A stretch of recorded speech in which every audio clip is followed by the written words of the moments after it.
Dembaş Kudareneja, Vara Perfudres Podcast'te. Ez Ömer Faruk Baranıj ve podcast'te Nigiseka Haya Botan Times'e radiyeynim.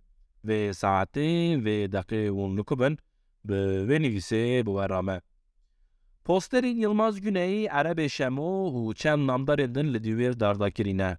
Li masayan yeki fortek runuş diye romaneka Mehmet Uzun dukhune. Li yekidin du genç du sohbetek edane. Li yekidin xandekarek li pirstên testan dinêre.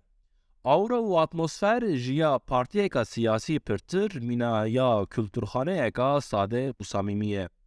Li semtêwiya li huzurevleriya Diyarbekir li du silav û xêratinê yek Helin Kaya û yek jî Zülküf Hatunoğlu bi du dildarên Partiya Komünîst ya Tirkiyeyê ra TKP bo pirs û cewaban em jî derbasî maseyekî dibin û em dest bi sohbeteka siyasî dikin. Her du dildarên TKP'yê berî her tiştî dibêjin li Tirkiyeyê sîstema kapîtalîst ked û karên millet dixwe û heta ew duzen neguhere titiş pêşva naçe çê nabe. Li gor wan zatî kapîtalîzma Tirkiyeyê naxwaze ku meseleya Kurdan jî hal bibe û xelasî jî di sosyalîzmê de ye ku ew jî ancak bi tevkariya kedkar û karkeran mümkün e. Hem bi xandekariyê hem bi esnafî û hem jî bi Kurdbûnê Helin Kaya û Zülküf Hatunoğlu xa kedkarên komünîst dihesibînin. Helin Kaya dibêje ji navê wî bêhniye mala wê nasên wê li ser heta kîjan partiyê ne. Lê dibêje mücadeleya wê partiya Pro-Kurd bi wê kêm hatiye û loma wê hastiye li cihê rast di TKP da siyasetê bike. Biya Helin Kaya goreyî salên berê di demên dawî da li Tirkiyeyê bo komünîstan sempatîka tam çêbûye û sebeba wê jî şiyarbûna millet e.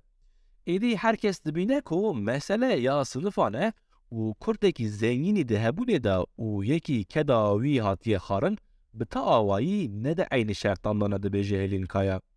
Zülküf Hatunoğlu jî dibêje bi babûna Urmur ra bi felaketên mîna deprêmê ra ji berê çêtir hat dîtin ku millet nexema partiyên düzenê ye.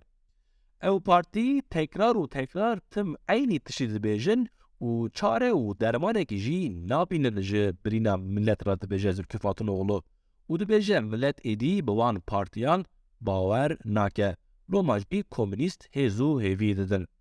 Bi pirsa Kurd bo çi rayên xwe bidin we her du komünîst kitabeka qapaqsûr ya sosyalîzmê ra berdikin û bi çend cümleyên ji wir dibêjin Kurd û Tirk di Tirkiyeka sosyalîst da kandî hevdû unsûrên vî welatî ne û kes ne di ser kesî ra ye ne dibin kesî ra ye.